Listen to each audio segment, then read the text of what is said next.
Vamos a iniciar la segunda parte de este video y de hecho creería que podríamos estar terminando ya con las civilizaciones egipcias y si Dios quiere en la otra clase entraríamos a hablar de las otras civilizaciones o comunidades de la Edad Antigua.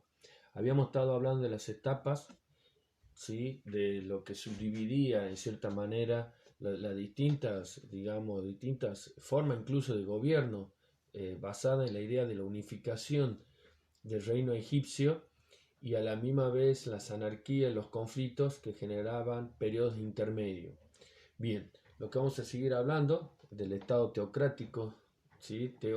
Dioscrático gobierno en cierta manera, se aglutina, ¿sí? En un rey de Egipto que representa en cierta manera a Horus en la tierra, ¿no? En ese enlace de dioses y hombres que genera esa unificación y que en cierta manera digamos, la fuerza vital que en cierta manera permitía ese orden cósmico y social, incluso mediante la muerte violenta, ¿no? O sea, la sociedad egipcia vive, la sociedad antigua, por supuesto, ¿no? No la actual que es más moderna, que algunas cuestiones religiosas deben haber quedado, no obstante, en la antigüedad el orden puede ser líquido y entrar en un caos, por eso la unificación del reino en esa fuerza vital era en cierta manera lo que generaba el orden, ¿no?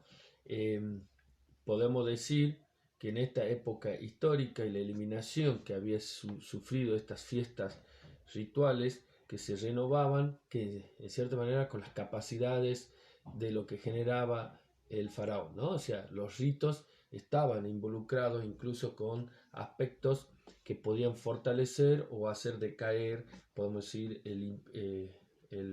las capacidades del faraón. Mediante una serie, digamos, asumía el poder del alto y el bajo con rituales oscuros, como representa acá en el texto, la unión de la corona blanca y la corona roja del norte. La dualidad del poder se manifiesta en la administración de la Casa Blanca del Sur y la Casa Roja del Norte, ¿no? Que era el nexo o en cierta manera, la unificación del poder a través del rey.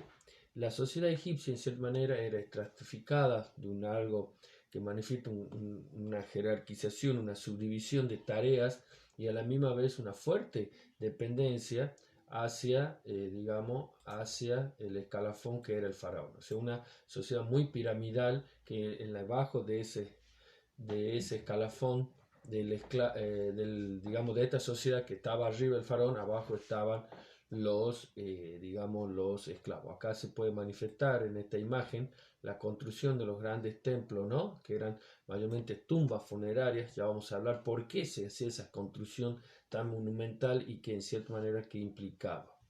En su mayoría, digamos, los esclavos eran capturados en guerras, vendidos por mercaderes, hacían también actividades agrícolas, podían venderlos, cederlos, alquilarlos, y por encima de estos esclavos estaban los sirvientes, que realizaban también todo tipo de trabajo, pero podemos decir, eran más libres, no se lo vendía en la virtud de propiedad de esclavo.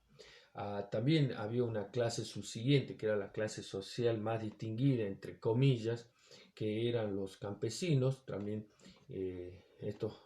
había grupos dentro de estas clases que trabajaban, podemos decir, como braceros, ¿sí? Para el faraón. Los braceros, o sea, se apartaba un sector de la sociedad para trabajar los templos, los palacios más ricos del faraón, que su intercambio con salario eran muy bajos y miserables, ¿no? También encontramos en la sociedad, digamos, en la sociedad egipcia, podemos decir pequeños propietarios, como lo vamos nosotros, yo lo voy marcando para que ustedes se vayan dando cuenta y así tengan después un resumen del trabajo, ¿no?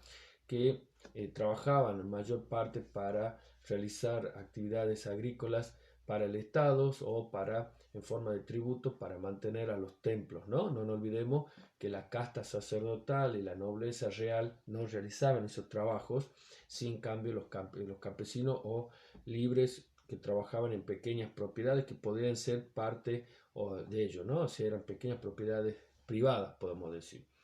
eran realizados también a realizar actividades públicas y necesarias. Ahí vemos también cómo se manifiesta entre qué meses, ¿sí?, se producía la inundación del río Nilo. Hemos hablado mucho de esto. Ahí también pueden observar y consultar a la página, ¿sí?, como lo estoy haciendo ver acá, para que puedan ver mejor la estructura social, ¿no? Cuando se finaliza y ponía en marcha los instrumentos necesarios de ese Egipto, agricultor, que preparaban los terrenos para, y mejor dicho, y se organizaban para que cuando se generaba esa inundación se podría sacar el mayor provecho. También había una organización para evitar pleitos, ¿sí? Había como leyes, y también se organizaba para pagar impuestos, porque era muy importante el arado de la tierra como digamos, como una medida excepcional de excedente para mantener esta sociedad. También se utilizaba y se proporcionaba el arado y la organización de quienes en cierta manera iban a tener las vacas o los hombres adecuados para ese cultivo. Otra de las cuestiones muy importantes, podemos decir, qué era lo que se sembraba, ¿no? Espeltas, son todas, digamos, plantas que servían para, en alguna manera, sobrevivir o generar como el lino o la cebada para la cerveza, o el lino para hacer cestos, ¿sí?, que eran cultivables, mejor dicho, en los lugares que podrían ser zonas muy cercanas al río, muy alejadas, ¿no? Dependía también de la producción y la cantidad que se necesitaba por año. El trabajo también era colectivo, ¿sí? Y había, como ustedes verán, algunas particularidades que intentaban luchar contra las plagas, que se comían los pequeños brotes. Las cosechas solían estar muy vigiladas por los inspectores que cobraban impuestos, a la cual le iban a solicitar a los campesinos para que funcione la cosecha. También estaban los escribas, que eran los propietarios de las tierras, ¿sí? Estos, podemos decir, incluso podían tener labor agrícola, ¿no? La gran cosecha se guardaba en silos, ¿sí? Además de los cereales en los que se producían a través de los huertos, tenemos melones, pepinos, alubias medio parecido, si no me equivoco, a lo que nosotros conocemos como el poroto, frutas, hortalizas o vides, ¿sí? El vino y la cerveza, favorito, como ustedes verán, ya estaban en esa época, ¿no? La administración constituía la élite de la sociedad y estaba subdividida en cargos. Esto ya lo hemos visto, está en la jerarquía. Egipto era una poderosa administración centralizada, donde la cabeza de la burocracia estaba el visir. El visir es no el faraón, sino era una persona, un funcionario directo del faraón, ¿no? Estos visir eran como gobernadores dentro de las zonas norte y sur. También, digamos, cómo estaba organizada las partes. Tenemos un visir, por ejemplo, en el norte, que vive en Oleópolis, y en el sur en Teba, ¿no? Teba, ciudad más hacia el sur. Estas se subdividían en nomos, cada nomo era como una provincia, y cada nomo tenía un ritual, ¿no? A esos nomos están dirigidos por gobernadores y condes, ¿no? Podemos decir, estos funcionarios, estos personajes, van adquiriendo cada vez más poder en sus parcelas, en sus territorios, que algunas veces generaba la anarquía o el enfrentamiento junto con la casta sacerdotal hacia el faraón, ¿no? Pero, digamos, esta idea del orden y el caos. A su vez, las provincias estaban, como dijimos, en distritos con funcionarios que dependían de un visir, ¿sí? Acá lo estamos notando. Cualquier cosa, observen el esquema administrativo y del poder del rey, que está más arriba. El vice enviaba mensaje a las provincias y los distritos, y esto a su vez tenía un enlace diferente con los niveles de administración, y a su vez estos mensajeros debían informar en ocasiones del año cómo estaba funcionando. O sea, era un compendio de funcionarios de control entre el faraón, que mandaba en totalidad a los vices, estos vices a los gobernadores eran como condes, ¿sí? En sus aldeas, mejor dicho, y allí llevaba el control administrativo. Se necesitaba evitar el feudalismo. ¿Qué quiere decir esto? Que no se fragmentara el poder. Esto lo vamos a ver o cuando ustedes vean la Edad Media, como el rey no tenía todo el poder, sino tenía los condes y los duques, y estos tenían mayormente a contradecirlo o a no orientar y generar mayor autonomía en ese territorio. Esto es lo que sucede en lo que no querían los vicer comandados por el faraón, ¿no? Se puede decir que el vice gobernaba Egipto ayudado de su corte funcionario y formó una clase de privilegios de constantes premios y favores. También encontramos los escribas, ¿sí? Cuyo sueldo anual era mayor. Estos los escribas son los únicos que saben leer y escribir y es el que lleva el control administrativo. Se descuenta también como impuesto personal. Antes de irme, vamos a ver las imágenes del campesino arando, ¿no? En las estaciones del antiguo Egipto, ¿sí? 3 estaciones: Adjet, inundación; Peret, siembra; Simú, cosecha, ¿no? Que se daba entre febrero y octubre. Esta es la imagen. El vicer, aquí vamos a observar, el vicer, que tiene en su mano la justicia, al ocuparse de reprimir los abusos del poder, estamento y nombramiento de jueces, ¿no? Presidiendo el tribunal casos importantes. Tiene la vigilancia de los trabajos públicos, también del receptor de la información. Fíjense, siempre está la idea esto del Nilo, y a la misma vez las competencias sobre la recaudación de impuestos, ¿sí? Sobre los funcionarios locales. Estos son los que veníamos hablando, en cierta manera, que tenían como un control, por supuesto, comandado desde el faraón. Los escribas, volvemos a ver, poseían jardines, elegantes coches, o sea, son los que saben leer y escribir y los que llevan el control del Estado, ¿no? Ustedes acá pueden ver que tenían sus propios lacayos, sirvientes, esclavos, se servían buenas mesas. O sea, no era solamente el faraón, sino una casta de funcionarios, entre el vice, el escribano, que fortalecían el poder y en cierta manera para que el estatus continúe siendo también del poder del rey. Los artesanos se encuentran como clase intermedia. Acá también vamos a ver los famosos orfebres, ¿sí? Que eran libres esclavos, trabajaban la labor de orfebrería, ¿sí? Ensamblaje, joyería. Los artesanos se encuentran en la clase intermedia, estaban obligados a realizar los trabajos comunitarios, ¿sí? Y también teníamos, esto es muy importante, por eso ese gran desarrollo cultural tiene que ver especialmente con este sector, podemos decir que eran los artesanos. Trabajaban con el faraón, hacían los grandes, digamos, los grandes avances en las esculturas.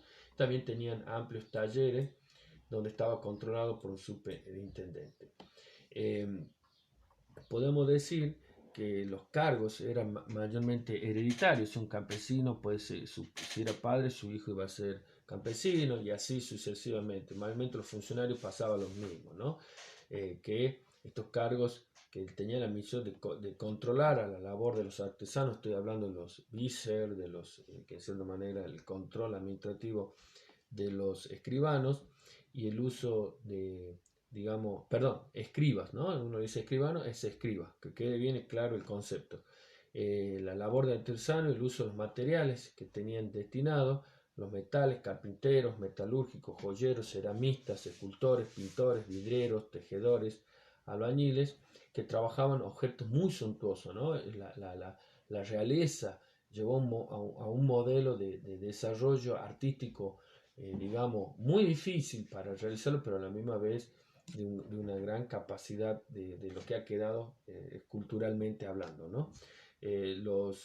Trabajaban 8 horas diarias durante 8 días cada día. Ellos tenían 10 días, no 7 días como tenemos otra semana. Los pobladores albergaban los obreros y artesanos empleados en la construcción de la necrópolis faraónica. Vivían de nubios, descendientes de los antiguos egipcios, Ixos y egipcios, todos libres, ¿no? También había, no nos olvidemos que las etapas, ahí habíamos hablado de la llegada de los inmigrantes, como por ejemplo los Ixos, y que después se fueron tutelando la cultura egipcia, ¿no? Su régimen alimenticio, esto vamos yendo hacia una historia mucho más gastronómica, como por ejemplo pan de carne, leche, cerveza, vino, cigacela, o sea, Esto también rompe un poco con la idea de que no era que todos los sectores vivían mal, ¿sí? Sino tenían digamos, una gastronomía aceptable y amplia, y esto significaba que los sectores, digamos, de medios, como artesanos o trabajadores, llevaban una vida adecuada, ¿no? Eh, Estos estaban compuestos por consejos de obreros, ¿sí? Escribas y alguaciles, ¿sí? Afiliados a cofradías religiosas, celebraban sus fiestas, oficios y procesiones. O sea, toda una sociedad, digamos, embuida en el ritual faraónico, pero a la misma vez tendrían a tener un salario bastante suficiente. Eran más, los trabajadores llegaban a ser dueños de sus casas, vivían con sus mujeres, sus concubinas. Esto, algunos trabajadores, la mayoría estaban exentos de pagar impuestos, personal que mayormente, digamos, grababan a todos los egipcios, ¿no? No nos olvidemos que había una cadena por eso es un estado, una cadena de imposiciones, digamos, tributaria para mantener a este estado teocrático, ¿no? Se le asigna a un médico, acuden visitas, por lo tanto un acuerdo de higiene, los salarios eran pagados generalmente en víveres, cerveza, granos, pescados, secos, verduras. Se tenía sí una conciencia de derecho a servir, digamos, al ser bien tratado, ¿no?